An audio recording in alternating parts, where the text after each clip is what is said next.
what kind of support or structure might help them turn off the game and step back into life. Because in the end, it's not about taking something away, it's about giving them something better in its place. Hey friends, and welcome back to our Conversation Book Club. Today, we're diving into Chapter 5 of Disconnected, titled Gamer Kids. It's one of the most sobering chapters in this book because it doesn't just talk about screen time, it dives into addiction, avoidance, and the emotional toll of immersive gaming. Kirsting opens with the story of a boy whose gaming habits spiraled so far out of control that he refused to go to school, his parents became afraid of him, and eventually the family broke apart. That kind of escalation doesn't happen overnight. It happens one unchecked habit at a time. Now, he starts on page 95 and he says, most parents of video game addicts are afraid to take away the games for fear of what their child might do. The child's reaction often resembles that of a crack addict whose drugs have been taken away. And that was on page 95. And this quote is meant to shock. And it should, because what Kirsting is showing us is that addiction doesn't always look like a dark alley or chemical substance. Sometimes it looks like a child in a bedroom staring at a glowing screen, withdrawing further and further into a world we can't enter.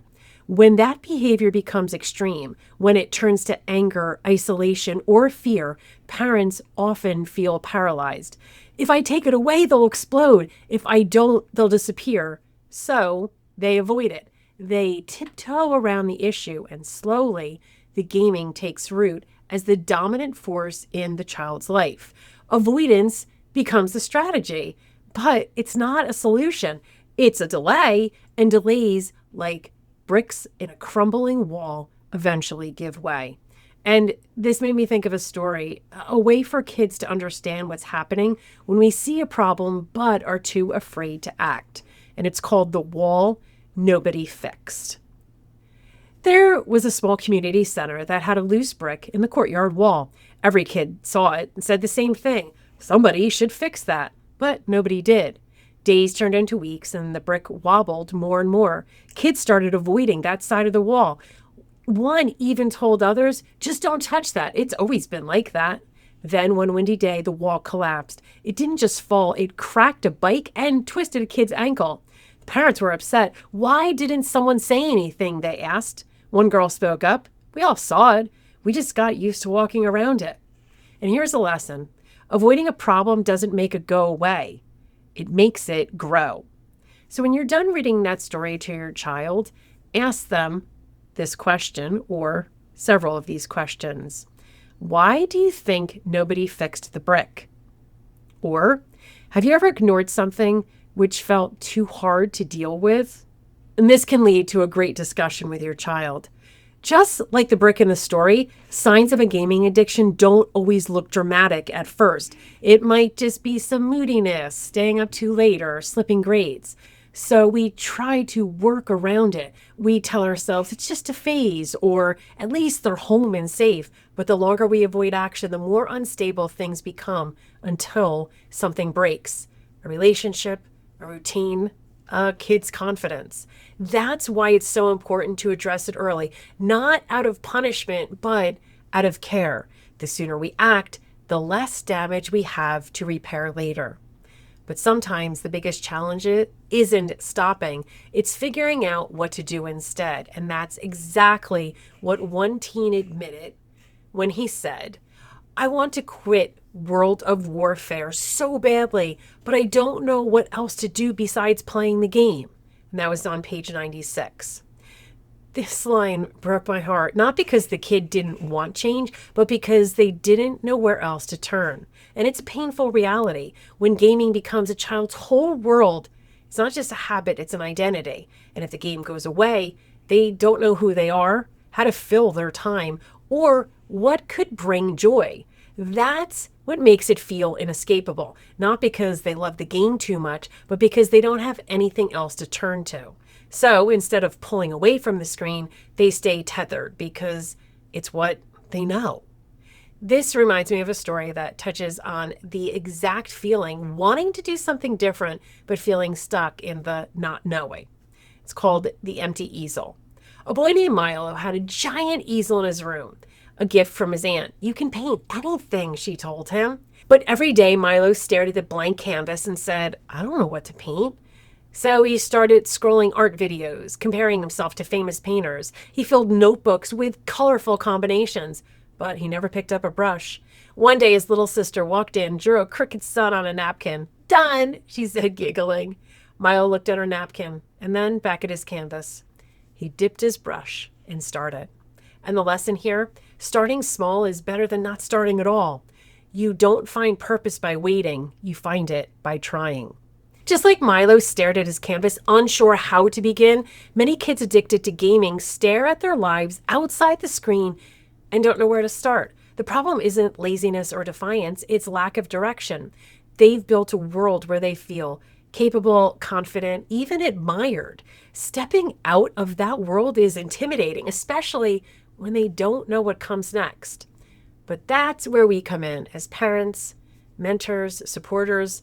We don't need to hand them a full plan. Sometimes we just need to hand them the brush.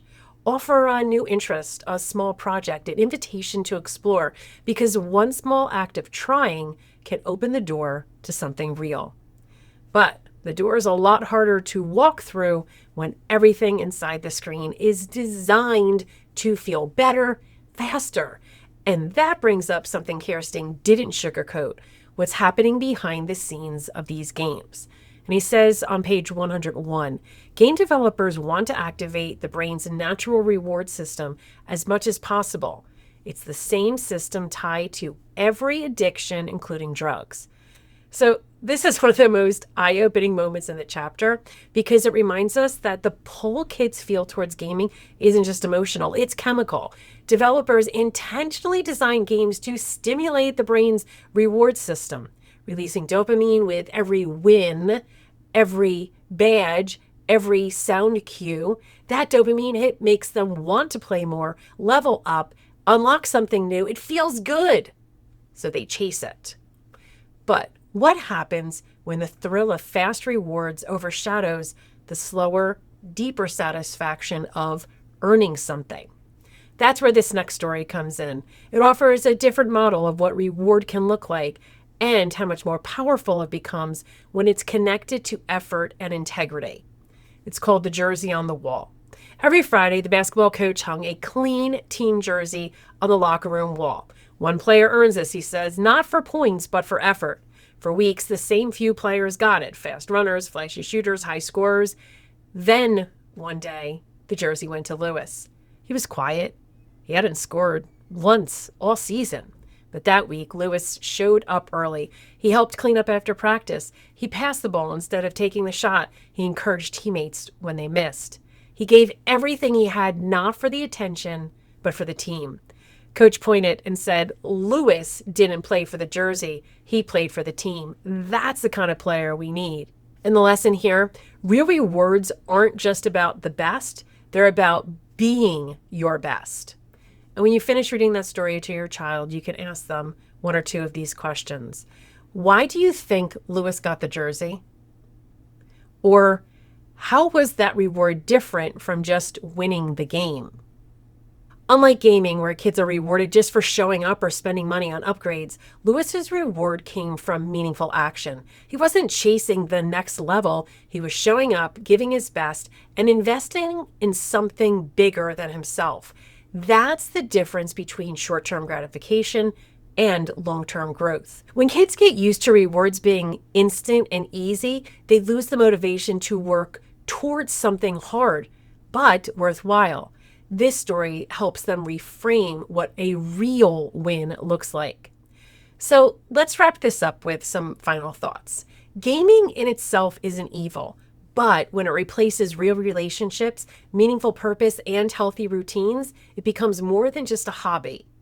This chapter is a wake-up call not just to say less gaming, but to ask deeper questions. What's my child really looking for when they turn on the console?